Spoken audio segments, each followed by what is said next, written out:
તો સૌથી પહેલા વાત કરીશું મધ્ય ઝોન એટલે મધ્ય ગુજરાતના સમાચારોની। તેમાં જગન્નાથ મંદિરમાં ખુલ્યા છે ભગવાનના દર્શન। પડદો ખુલતા જ જગન્નાથનો ગુંજ્યો છે નાદ। ભાજપ પ્રદેશ પ્રમુખ પાટીલ હર્ષ સંઘવીએ કર્યા છે દર્શન। ટોચના અગ્રણીઓ નેત્રોત્સવ વિધિ કાર્યક્રમમાં જોડાયા।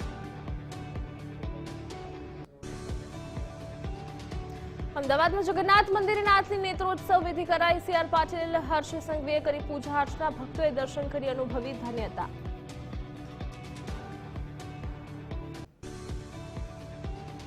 ભગવાન જગન્નાથજીની નેત્રોત્સવ વિધિ બાદ ધ્વજારોહણ વિધિ કરાઈ। વર્ષમાં એક વખત પરંપરાગત રીતે ધ્વજારોહણની વિધિ કરવામાં આવે છે। મંત્રોચ્ચાર અને શાસ્ત્રોક્ત વિધિ અનુસાર વિધિ કરાઈ।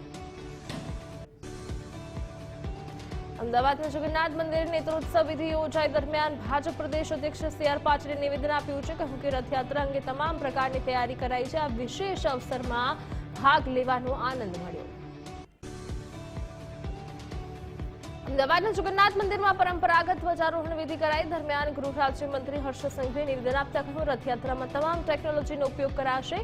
ધ્વજારોહણ કરવાનો અવસર પ્રથમ વખત મળ્યો। ભગવાન જગન્નાથજીની રથયાત્રાને લઈને મંદિરમાં સાધુ સંતોનો જમાવડો। દૂર દેશાભરથી આવતા સાધુ સંતોનો ભંડારો। પૂર્વ નાયબ મુખ્યમંત્રી નીતિન પટેલ સાધુઓને પ્રસાદી જમાડશે। ભંડારામાં કાળી રોટી અને સફેદ દાળનું અનેરું મહત્વ। રથયાત્રાને લઈને અમદાવાદમાં ઉત્સવનો માહોલ। સરસપુર મંદિર પોલીસ છાવણીમાં ફેરવાયું। સતત પોલીસ દ્વારા કરાઈ રહ્યું છે ફૂલ પેટ્રોલિંગ। ત્યારે આરએએફ સીઆઈએસએફની 2 ટુકડી સરસપુરમાં તૈનાત કરાઈ। ભગવાન જગન્નાથજીની 145મી રથયાત્રાની તૈયારી શરૂ કરાઈ છે। શહેર પોલીસનું ગ્રાઉન્ડ રિહર્સલ। ત્યારે જગન્નાથ મંદિરની પોલીસની અધ્યક્ષતામાં રિહર્સલ। ત્યારે બંદોબસ્તમાં રહેનારને રથયાત્રા રૂટથી કરાયા વાકેફ। ભગવાન જગન્નાથજીની રથયાત્રાને લઈને જેસીપી એએસપી પીઆઈ કક્ષાના અધિકારીઓ રહેશે હાજર। સંવેદનશીલ વિસ્તારોમાં સીસીટીવી કેમેરા લગાવાયા છે। પ્રથમ વખત પોલીસ દ્વારા રથયાત્રા રૂટ પર 3 વાર રિહર્સલ।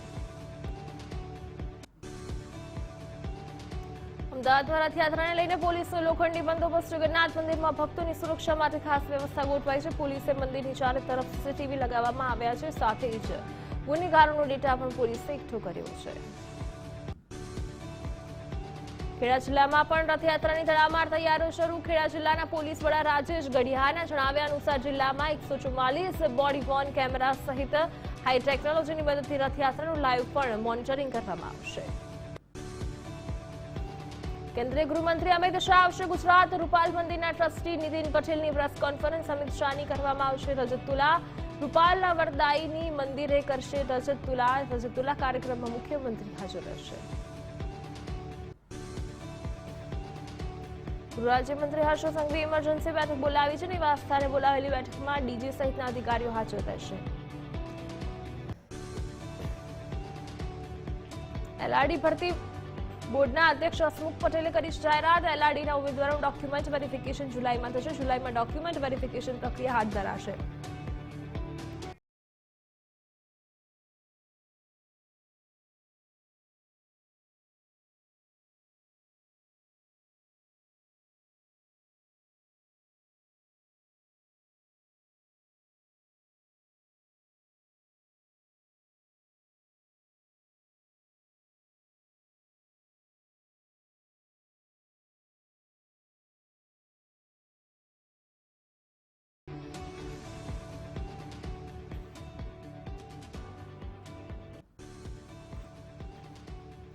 મહીસાગરના લુણાવાડામાં કોરોનાનો કહેર। એસકે હાઈસ્કૂલની 2 વિદ્યાર્થીની સહિત 3 પોઝિટિવ કોરોના કેસ નોંધાતા આરોગ્ય વિભાગ દોડતું થયું છે। તમામ વિદ્યાર્થીઓનું કોરોના ટેસ્ટિંગ હાથ ધરાયું છે।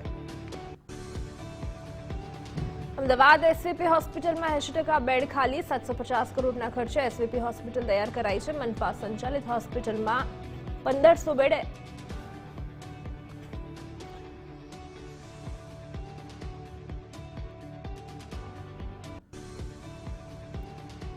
અગ્નિપથ યોજનાને લઈને અમદાવાદમાં વિરોધ પ્રદર્શન। યુથ કોંગ્રેસ દ્વારા યુનિવર્સિટી ખાતે વિરોધ નોંધાવી અગ્નિપથ યોજના પાછી ખેંચવા માંગ કરાઈ છે। યુનિવર્સિટી પોલીસ દ્વારા કાર્યકર્તાઓની અટકાયત।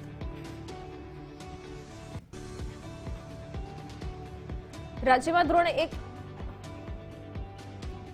રાજ્યમાં ધોરણ 1માં 5.72 લાખ વિદ્યાર્થીઓને પ્રવેશ અપાયો. પ્રવેશોત્સવ દરમિયાન પ્રવેશ અપાયો છે. બાલ મંદિરમાં 2.30 લાખ બાળકોને પ્રવેશ અપાયો છે. વિવિધ સ્કૂલોમાં 1.58 લાખ છોડનું પણ રોપણ કરાયું. અમદાવાદમાં ફાયર એનઓસી વગરની 7 ઇમારતો સીલ. 630 રહેણાંક, 239 રહેણાંક કમર્શિયલ બિલ્ડિંગને નોટિસ. એએમસી દ્વારા 8 ઇમારતો સામે સીલિંગ કામગીરી ચાલુ. પાણી અને વીજ પુરવઠો કાપવા અપાઈ ચેતવણી. હાઈકોર્ટના આદેશને પગલે મનપા ફાયરની કામગીરી.